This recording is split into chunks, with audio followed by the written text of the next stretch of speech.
Ruud van Nistelrooy being lined up as new coach as part of new system at Erik ten Hag. Mason Greenwood exit apparently likely to develop this week. And Joshua Zirkzee apparently doesn't want Manchester United move and wants to move to another top European club.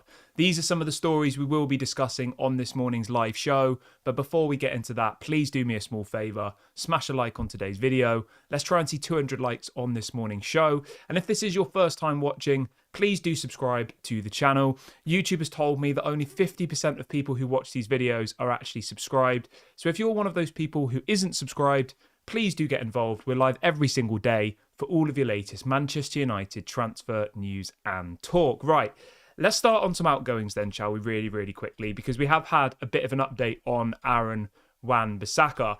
So obviously we spoke about Aaron Wan-Bissaka quite a lot on the show over the last couple of weeks. It looks like he will be leaving the club. Apparently Crystal Palace are interested, but Galatasaray are now in advanced talks about signing Aaron Wan-Bissaka. So the headline this morning is that apparently Aaron Wan-Bissaka has now verbally agreed on a contract at Galatasaray.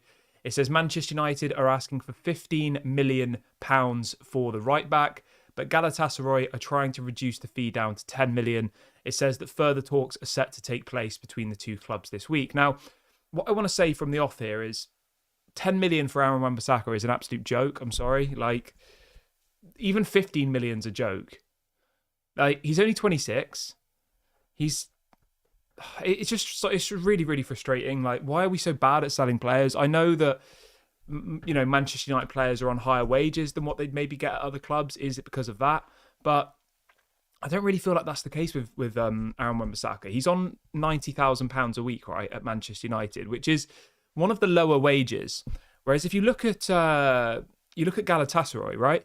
They pay Wilfried Zaha 140k a week. They pay Icardi 190k a week. They pay Davison Sanchez, who was, let's be honest, a bit of a flop at Tottenham, 100k a week. They pay Ndombele, who was a flop at Tottenham, 100 grand a week. So do you see where I'm going with this? So the argument of, they can't pay the wages and all the rest of it, they can pay the wages. Galatasaray are probably the richest club in the Turkish league. They're in the Champions League. So I don't understand this whatsoever. It doesn't make any sense to me.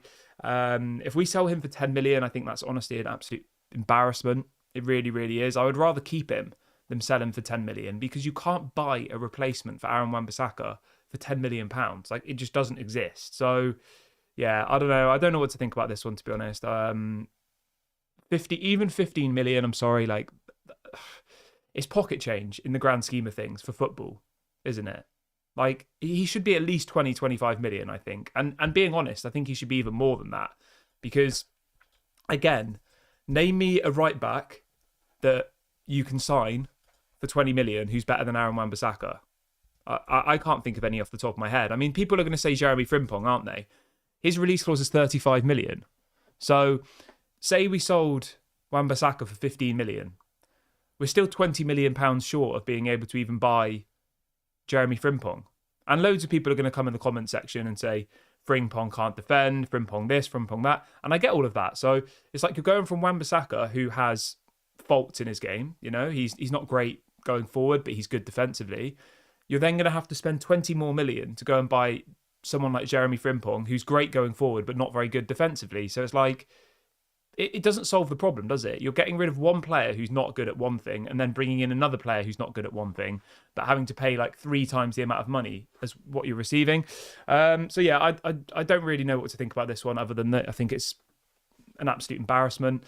I just hope and pray that other players leave, because Aaron Wan-Bissaka wouldn't be the first player I'd be pushing out the door. I'd be looking to get rid of Sancho, Donny van de Beek. There's loads of other players that I can't think of off the top of my head. I mean, Lindelof's another one. Aaron Wan-Bissaka does serve a purpose, and his purpose is worth more than £10 million to me, or even £15 million.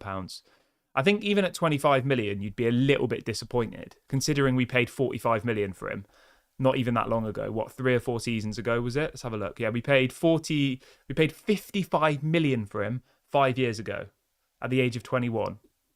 And I wouldn't say he's got any worse since then. I say he's kind of stayed the same. So, yeah, it's really annoying. And if I was Manchester United, if I was the director of football or whatever, I'd be knocking on the door of Crystal Palace and saying, we want Mark Gahey, you want Aaron Wan-Bissaka, we'll give you 30 million and Wan-Bissaka for Mark Gahey. You know, like that feels more like a good deal than selling him to Galatasaray for 10 million and then being like, oh, we need a new right back now. What are we going to do? Like, it's not a good deal. But it'd be interesting to see what you guys all think in the comment section.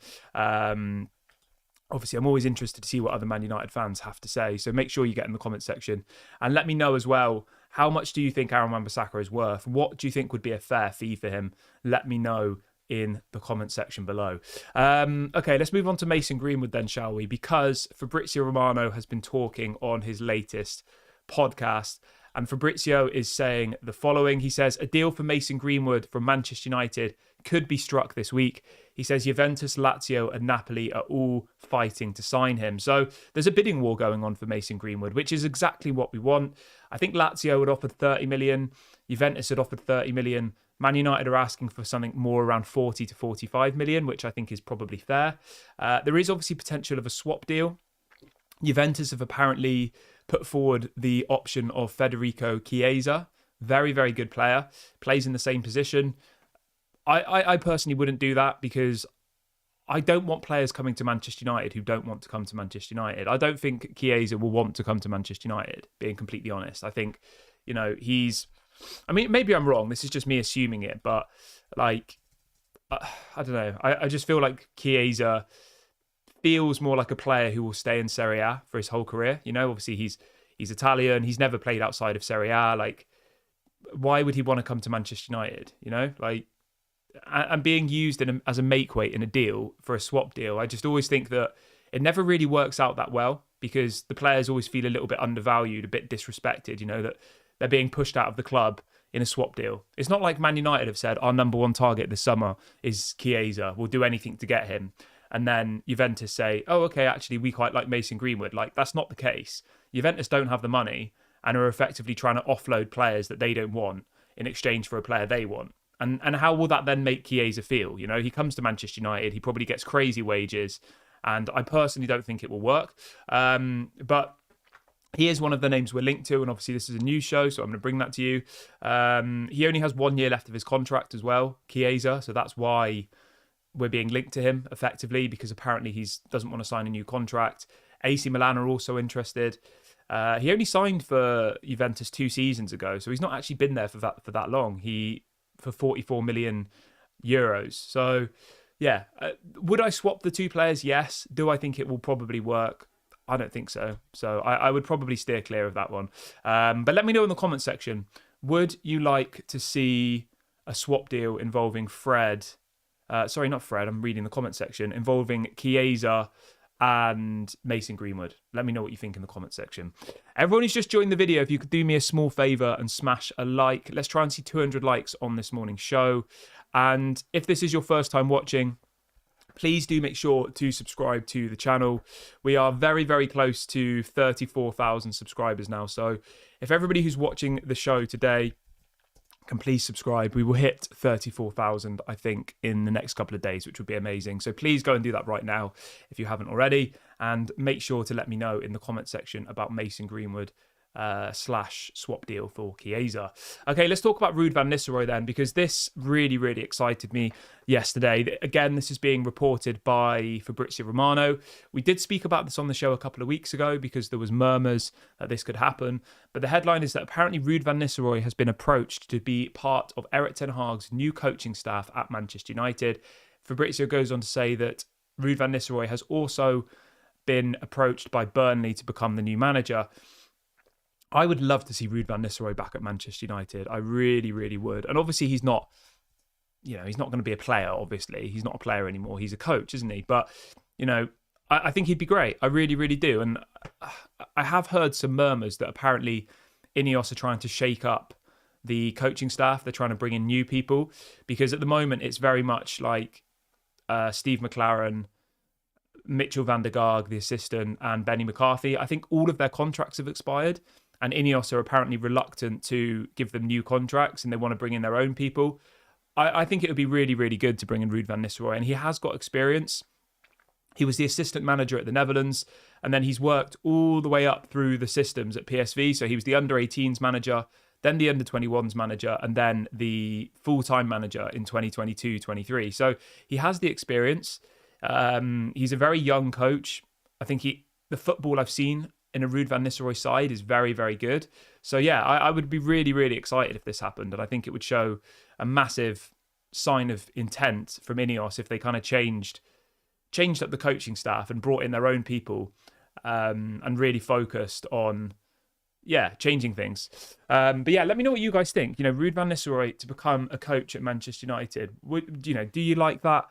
Do you think there's better people out there? Let me know what you think. And just a quick one, guys. I think I'm going to be doing these videos at 8:30 now in the morning, because I think it's better to do them earlier. So throughout the summer, I'll do 8:30 and 6 o'clock. So it'll be 8:30 a.m. for the morning one and 6 p.m. for the evening one. So I hope that works for everybody. Let me know in the comment section if it doesn't, and I'll have a think about it. But yeah, I think the earlier shows do work a little bit better. Okay, let's talk about Joshua Zirkzee then, because this has rubbed me up the wrong way, to be honest, this morning. It has annoyed me. This is coming out from Fabrizio Romano again. And Fabrizio Romano is reporting this morning that apparently Joshua Zirkzee's priority is to join AC Milan, not Manchester United. I don't know what I'd do. It's really caught me by surprise, because I thought this Joshua Zirkzee deal was going to happen. I thought it was really advanced. I thought that, he would want the move to play under Erik ten Hag, another, a Dutch manager. But he wants to go to AC Milan. And again, do we want to sign players who don't actually want to come to Manchester United? We've done that in the past. We give them big wages, big, long contracts, and then 1 or 2 seasons in, I'm not happy. And then you're stuck with a player on stupid wages whose stock prices just hit rock bottom. It is really frustrating, to be honest. It is.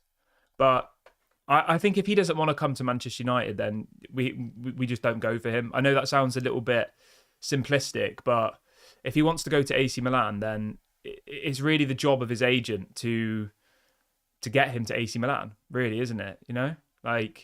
His agent, if his agent wants this big commission, he needs to earn his commission and make that deal work with AC Milan. Although we want him, although Manchester United want to sign him, if he doesn't want to come here, he doesn't want to come here. It's as simple as that, really, isn't it? I'm just having a look at AC Milan's side. They've only got one other striker at the moment, and that's Giroud, who I think's contract might be expiring. He's 37, so maybe it's something to do with that. Maybe AC Milan have said, you'll be our first team striker. They're in the Champions League. Joshua Zirkzee's already obviously living in Italy for Bologna. We don't know what's going on in people's personal lives, do we? Maybe he doesn't want to move to another country. I wouldn't see it as black and white as he doesn't want to come to Manchester United. Maybe he just prefers the option of staying in Italy and playing for AC Milan in the Champions League, which, being completely honest, is probably fair. But yeah, it is just a bit of a frustrating one. And the story's coming out from Fabrizio Romano, by the way. Bit frustrating.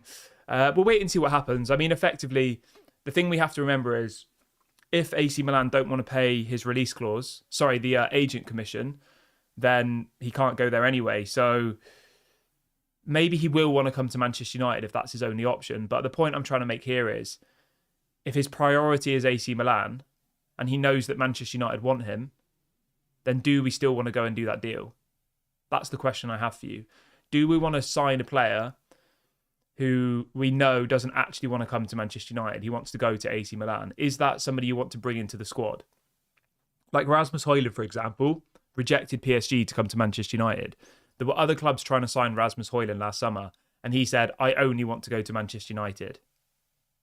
And, and you can see when Rasmus Højlund's on the pitch that he plays for the badge, doesn't he? Whereas if we already know from the off that Zirkzee doesn't really actually want to come and he wants to go somewhere else, then I don't know. I think it's something in the past we would have done, and we would have said, I don't care. We'll bring him in. We'll give him stupid wages. That will make him happy, But I think it does sometimes backfire. Yeah, I need to think about it a little bit more. But it'd be interesting to see. Yeah, it'd be interesting to see what other people think about this. would you still want to sign Joshua Zirkzee, knowing that he actually wants to move to AC Milan? Everybody asking who's saying this. It's Fabrizio Romano, who is a tier 1 journalist. He said it on his podcast last night. The exact quote is Joshua Zirkzee. Joshua Zirkzee's priority is to join AC Milan. This was 5 hours ago on his podcast that got released. So, yeah. But yeah, let me know what you guys think about that one. Let's move on to Jared Branthwaite. Fabrizio Romano was also talking about Branthwaite on the same podcast. And he says that Manchester United will discuss a second offer for Jared Branthwaite internally this week. Okay. I mean, I have no issue with us signing Jared Branthwaite, but as long as we're not paying stupid money. He then goes on to say that Jared Branthwaite is waiting for Manchester United and wants to join the club. He believes United is a fantastic option for his future. I mean, that's more like it, isn't it? Fabrizio saying this player wants to come to Manchester United. He knows about the interest. He's waiting for Manchester United and he believes it's a fantastic option for him. That's, that shows he's coming in for the right reasons. He's coming in because he wants to come to Manchester United. And that's good. That is good, because that you would then hope that he would be someone who's honoured to be there, someone who has a point to prove, someone who's going to play for the badge and all the rest of it. Versus obviously Joshua Zirkzee, where he said in the same podcast that Zirkzee wants to join AC Milan, not Manchester United. So yeah, we'll wait and see what happens with Zirkzee, and we'll wait and see what happens with Branthwaite. But I imagine a lot of stuff.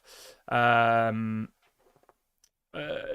imagine a lot of stuff will happen this week. That's my understanding. But we'll obviously have to wait and see what happens. I think the big day is July the 1st. People are saying they can't see the quote from Fabrizio Romano. I've just put it in the comment section. I'm seeing it on Twitter. There you go. It's in the comment section. Yeah. So the big date that we need to really, really focus on is July the 1st, because the profit and sustainability period starts again on July the 1st. So I don't think any Manchester United players will be bought or sold this week. We might sell some, but we won't buy any, because apparently Man United are waiting until July the 1st in order to start triggering deals and stuff.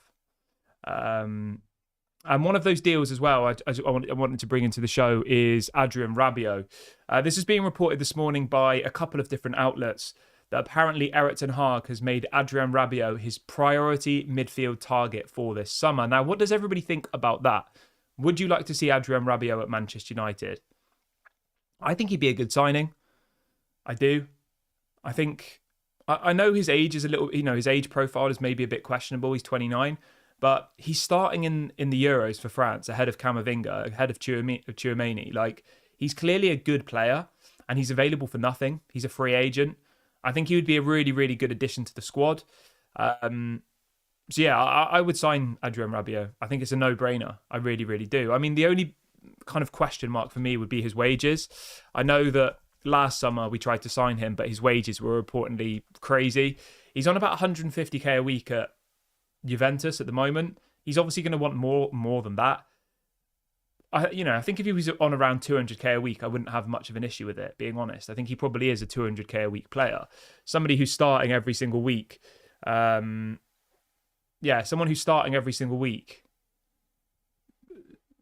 for Juventus and is the number one midfielder in the France team. He's clearly a good player. But obviously it does all depend on the wages. It does all depend on the agent commission. Obviously, his mum is his agent. Apparently, she's very difficult to deal with. So, yeah, we'll wait and see what happens. But Eric Ten Hag wants him. Apparently, he's his number one target. So, if he's Eric Ten Hag's number one target, then we should be doing what we can to get him realistically, shouldn't we?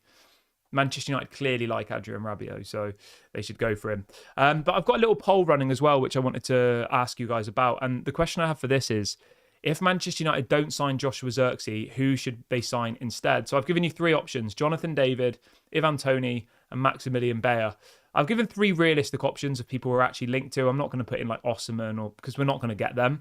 So yeah, let me know in the comment section if we don't sign Joshua Zirkzee, who would you go for? Let me know in the comment section. I would probably go for... either Maximilian Baer or Jonathan David. I think Ivan Toney is a good player, but he's going to cost a lot of money. And I think he would really disrupt Rasmus Højlund's development. So, yeah, I would personally go with Jonathan David or Maximilian Baer. So, yeah, it would be interesting to see. What we end up doing, because we will sign a striker. That's a fact. A striker will join Manchester United. It's just a case of who. I still think there's a strong chance we'll get Joshua Zirkzee, to be honest. I think that AC Milan, from what I'm hearing, AC Milan don't want to proceed with the deal because they're not willing to pay the agent commission, which is £12 million. So even though Joshua Zirkzee wants AC Milan, that doesn't mean that he'll go to AC Milan, because effectively, if AC Milan don't want to progress with the deal, he can't go where AC Milan don't want him, you know? So I think there's still a very strong chance that Zirkzee